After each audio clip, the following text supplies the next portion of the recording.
Today we're going to be taking a look at my FIFA 21 Manchester United player rating predictions. Some players are thoroughly deserving of upgrades, others not quite so much. And if there are any predictions that you strongly disagree with, then be sure to let me know about it in the comments section. I do read absolutely every single comment that's left for me, so if you do leave me any feedback, it will be seen. Stick around and subscribe if you want to see more videos from me in the future. Leave the video a like if you do go on to enjoy it today. And if you can smash out over 2,000 likes on this one, I'll be turning this into a series and taking a look at a few other teams too. And with Manchester United taking on Leicester City today, the gameplay in the background will be a computer versus computer matchup between these two teams, and we're going to see which team FIFA thinks will come out on top. It's a massive fixture. United need at least a draw to guarantee a top 4 finish, and if you're unable to watch the match for whatever reason, then I highly recommend keeping an eye on the action through OneFootball. They've been kind enough to sponsor today's video. I've been using their app for a number of years now, and it's definitely one that I highly recommend checking out and downloading. The OneFootball app is available for both iOS and Android, covers over 100 different leagues and competitions all around the world, and through the app you can follow all of your favourite clubs, competitions and players, receiving the latest news and updates as and when they happen. Like I say, there are some incredibly important Premier League fixtures today, so through the app you can keep an eye on all of the latest scores, and with the Champions League and Europa League returning next month and the Premier League coming back again in September,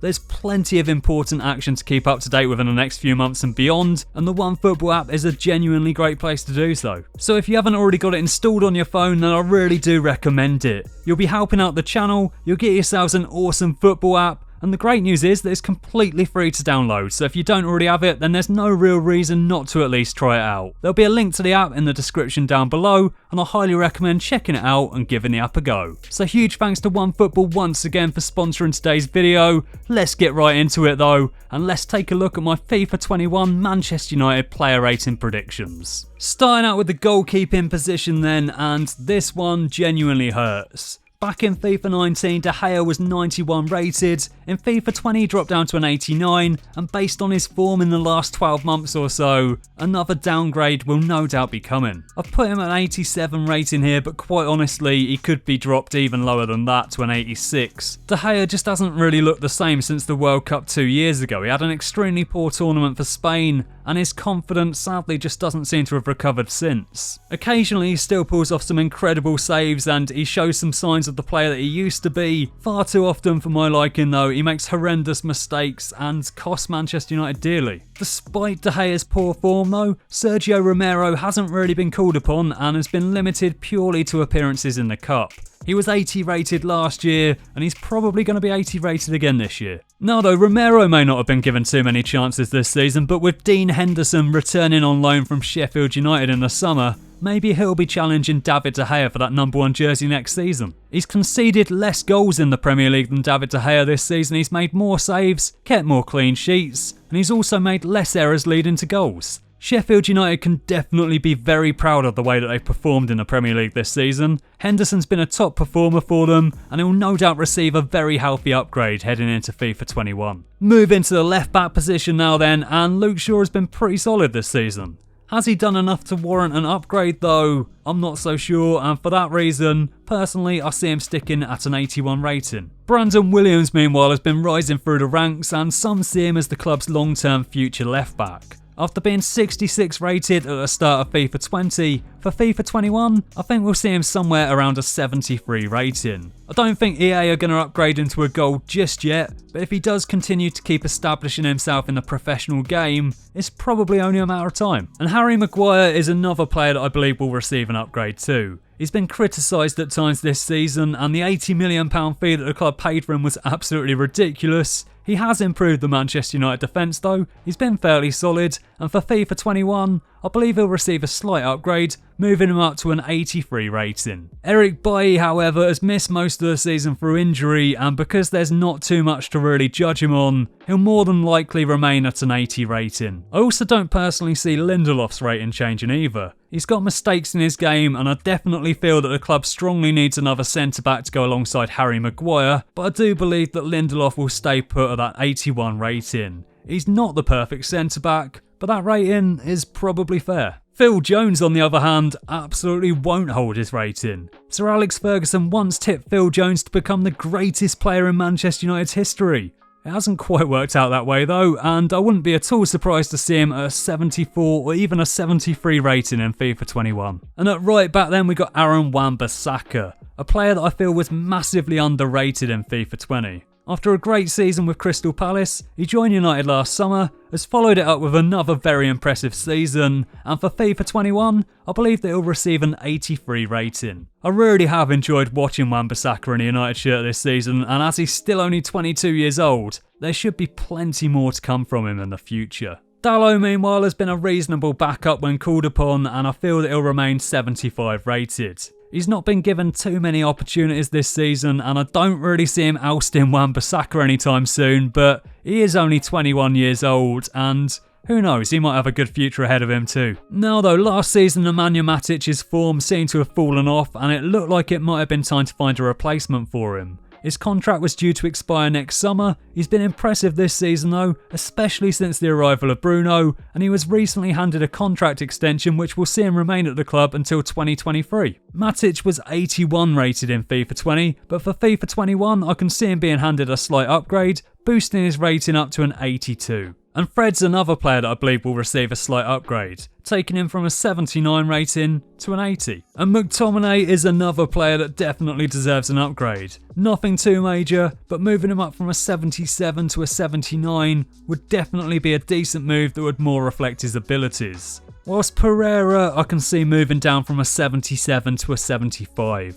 He seems like a solid guy off the field. On it though, he needs to step it up a bit in my opinion, and in the future, hopefully he can indeed do that. And Pogba has been a controversial figure at Manchester United ever since he returned to the club 4 years ago. Personally, I'm a big fan, but he can definitely be quite frustrating, and I'm definitely not convinced that he'll keep hold of that 88 rating that he had in FIFA 20.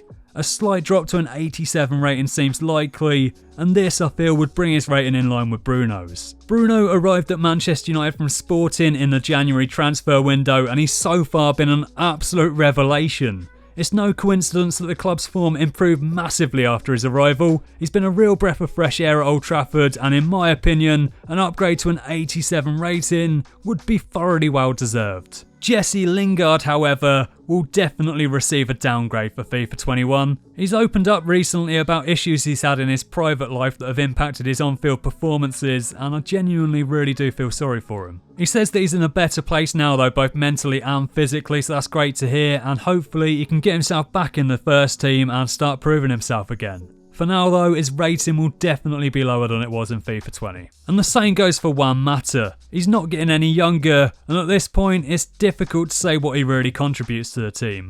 More often than not he's utilised as a substitute, and more often than not, he doesn't really do a lot. Now though, Mason Greenwood is a very difficult one to predict. Although he's had an absolutely incredible season, especially for someone that's still only 18, he's only really broken through this season, so he was 67 rated in FIFA 20. Although he does deserve a massive upgrade though, and I'd probably have him somewhere around an 80 rating based on his contributions. EA doesn't really tend to provide such substantial boost to young players just breaking through, so I'm tentatively predicting a 77 rating for him. Rashford and Martial meanwhile also deserve to be given substantial upgrades.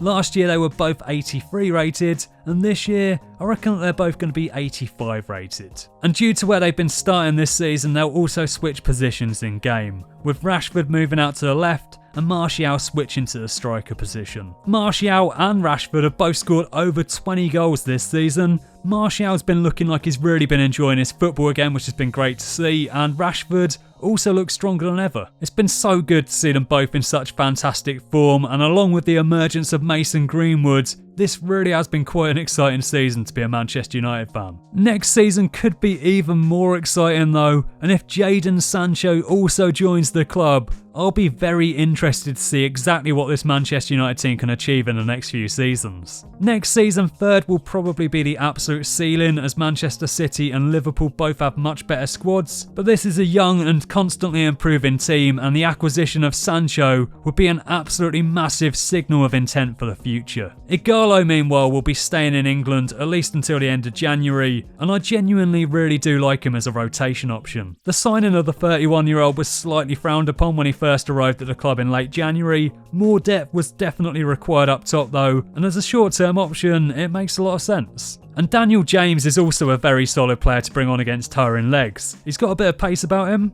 A lot of pace in fact, and for FIFA 21, I reckon it'll probably remain the same rating. He might receive a slight upgrade, nothing too crazy though, and yeah, I reckon he'll still have the same rating as he did in FIFA 20. Anyway though, so those are my Manchester United ratings predictions for FIFA 21. Let me know your thoughts in the comments section down below though. What ratings would you change, and also, where do you think the club can finish in the next few seasons? With a couple of decent signings, could Manchester United even get back to the very top? Let me know your thoughts. Thanks for watching though, stay safe, and I'll catch you again next time.